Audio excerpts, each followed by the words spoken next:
Tu veux un ballon? Ils flottent tous en bas. Salut les gens et bienvenue sur ma chaîne Lemon June. Il y a 3 semaines, je me suis décidée à lire après des années d'hésitation et de phobie des clowns. On appelle ça la coulrophobie. Les 2 tomes de ça que j'ai pour ma part aux éditions du Livre de Poche. Pour faire simple, ça me faisait envie, ça m'a intriguée, ça m'a fait peur, ça m'a énervé. Quoi? Ça m'a plu, ça m'a fait pleurer et ça m'a donné envie de vous en parler. Maintenant, je vous invite à vous accrocher à votre âme d'enfant et à penser fort à votre première bicyclette parce qu'on va foncer dans l'horreur. Viens. L'intrigue débute en 1957 dans la ville américaine de Derry où un petit garçon tout mignon appelé Georgie va demander à son grand frère Bill de lui construire un bateau en papier afin qu'il puisse s'amuser avec dans la rue. Le bambin croisera alors la route d'un clown sacrément flippant caché dans les égouts qui va lui faire passer un très sale quart d'heure. Et c'est un putain d'euphémisme. L'histoire se poursuivra alors de manière non linéaire sur 2 époques séparées par 27 années. Dans ces 2 époques, nous retrouverons les mêmes personnages, un petit groupe de 7 amis dont fait partie Bill, le grand frère de Georgie, et ensemble, ils seront prêts à affronter leurs plus grosses peurs ainsi que leur traumatisme d'enfance pour vaincre le monstre qui a décimé leur ville et qu'ils ont baptisé Ça.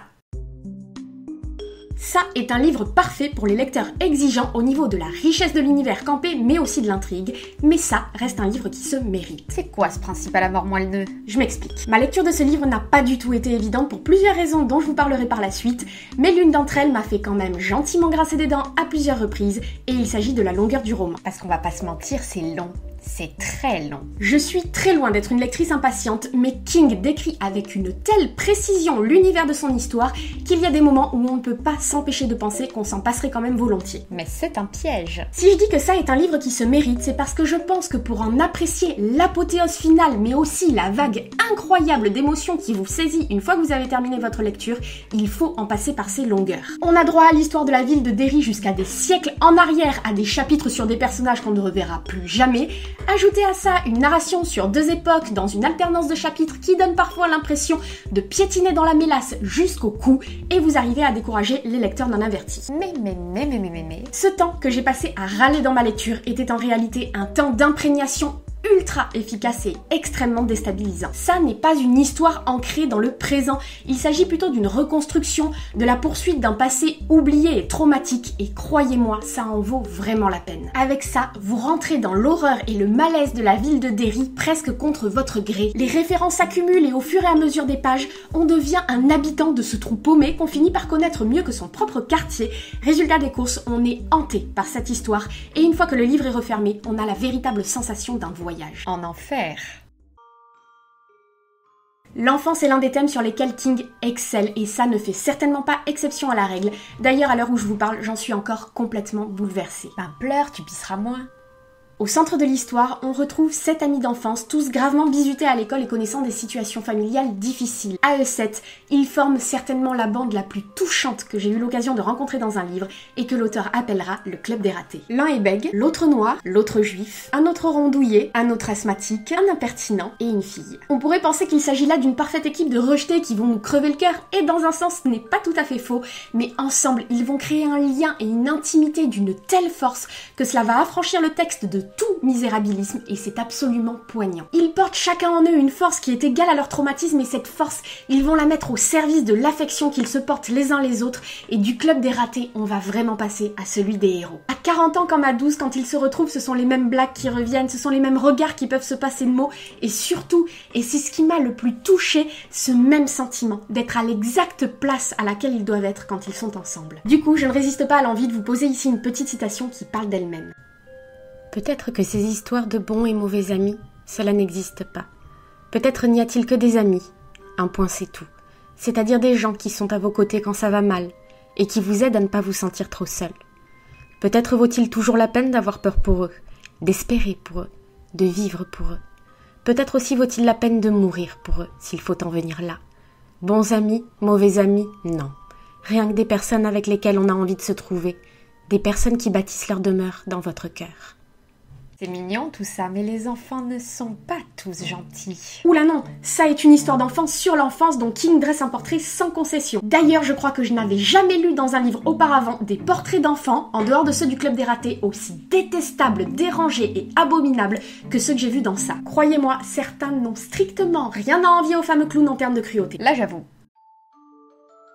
La première question qu'on pose généralement à quelqu'un qui a lu ce livre, c'est « Alors, ça fait très très peur, hein ?» Et la réponse est oui. Ah. Tout le temps qu'aura duré ma lecture, j'aurais eu peur des bouches d'égout, des ballons, des châteaux d'eau, des rats, des oiseaux, des lavabos, des photos et des gens. Ça est un livre sur la peur, et je ne pense d'ailleurs pas trop m'avancer en vous disant que la question de la peur et de la manière de la transcender constitue le noyau central de ce livre. Pour la petite anecdote, le nom même du grand méchant de cette histoire, ça, fait référence à la psychanalyse. En effet, en psychanalyse, le ça désigne la partie la plus obscure de notre inconscient qui est purement pulsionnelle, c'est-à-dire qu'elle n'est régie par aucune loi, sinon celle du plaisir et de la satisfaction immédiate de nos désirs. Mais la raison pour laquelle on ne s'entretue pas tous pour une chips tombée par terre, c'est parce que le ça est contrôlé au quotidien par une autre instance de notre inconscient qu'on appelle le surmoi et qui est un petit peu le siège des interdits. C'est à cet endroit de notre inconscient, par exemple, qu'on a assimilé et intégré les notions d'interdits parentaux, moraux ou encore ce que nous inculque la société. Ça, c'était de la bonne grosse vulgarisation poussée à l'extrême. D'après ce que je viens de vous dire, vous comprenez alors que ça, dans le livre, représente la personnification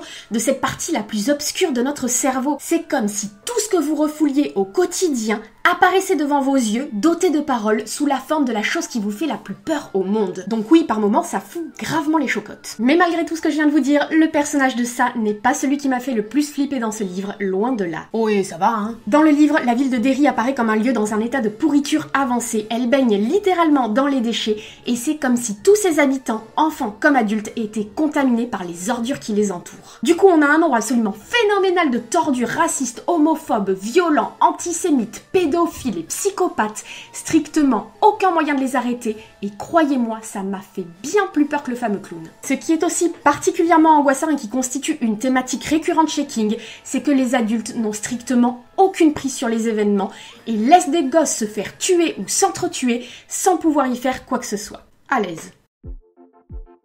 Préparer cette vidéo a été extrêmement difficile pour moi parce que bien que j'ai adoré cette lecture, j'ai quand même un énorme coup de gueule à passer sur quelque chose et je pense qu'il était important de vous avertir du contenu de certains passages. Ça est un livre qui fait très facilement basculer de la peur vers le malaise et quand je vous dis ça, je ne vous parle pas d'un petit truc dérangeant qui nous fait sortir gentiment de notre zone de confort, Comme un maquillage raté, par exemple. mais de bons gros morceaux bien malsains. Comme je vous le disais tout à l'heure, on a le sentiment que tous les vices humains se sont concentrés dans la ville de Derry. Alors ok, cette concentration anormale de grands tarés, elle n'est pas tout à fait naturelle.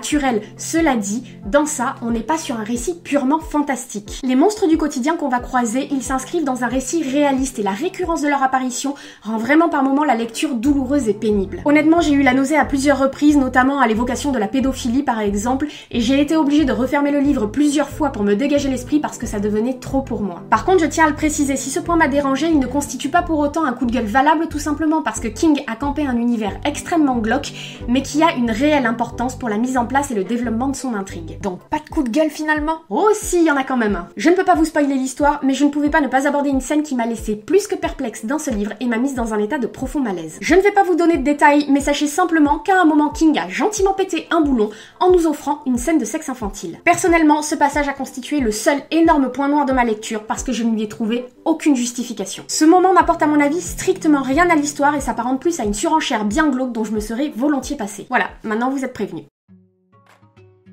J'ai beaucoup entendu ces derniers temps des gens qualifier les livres de Stephen King de livres de plage, et là je dois vous dire que je ne suis pas du tout, mais alors pas du tout d'accord. Les œuvres de King, comme beaucoup d'œuvres de la littérature de genre, souffrent d'un certain mépris parce qu'on les assimile à des lectures faciles.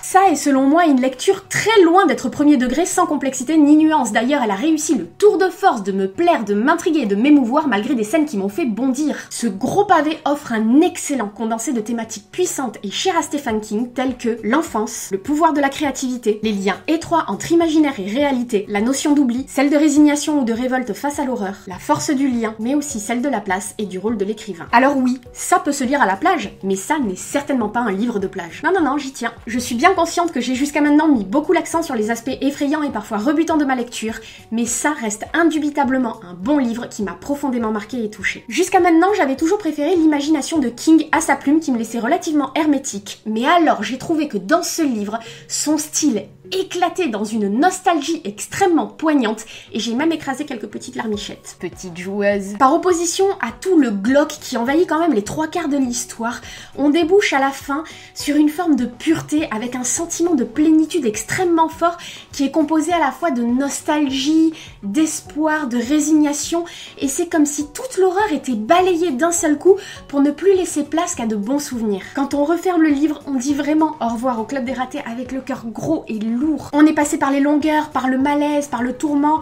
On traverse vraiment cette lecture comme une épreuve en tant que lecteur et pourtant, une fois qu'elle est terminée, on a le sentiment d'avoir eu à nouveau 12 ans et pas seulement du côté de la peur mais aussi du côté des rêves et de l'amitié. La lecture de ça, c'est un petit peu comme une bonne grosse claque qui fait mal et qui réveille en même temps et une fois que j'ai reposé le livre, j'ai eu envie de deux choses. La première, c'était de dévaler une pente à vélo en criant comme une gosse et la deuxième, de prendre dans mes bras mes amis pour leur dire que je les aime. Il y a aussi un dernier point très important à retenir de cette lecture. Si vous croyez à ça, alors ça existe. Cette vidéo est maintenant terminée et j'espère qu'elle vous aura plu. Lire ça a été une véritable épreuve pour moi, j'ai pesté, je me suis impatientée, j'ai été happée et j'ai finalement fondu en larmes et une chose est sûre, je ne regrette pas un seul instant d'avoir fait cette lecture. Voilà, j'ai lu ça, je l'ai fait, je suis sortie de ma zone de confort, c'était vraiment mon Everest du mois à gravir et je suis hyper contente de porter maintenant dans la tête la géniale histoire du Club des Ratés. J'espère que cette vidéo vous a permis de vous décider si vous hésitiez à lire ce livre ou qu'elle vous a tout simplement permis d'en savoir plus. En tout cas, maintenant je vous attends comme d'habitude en commentaire pour que vous me partagiez votre plus grosse phobie. Oh oui!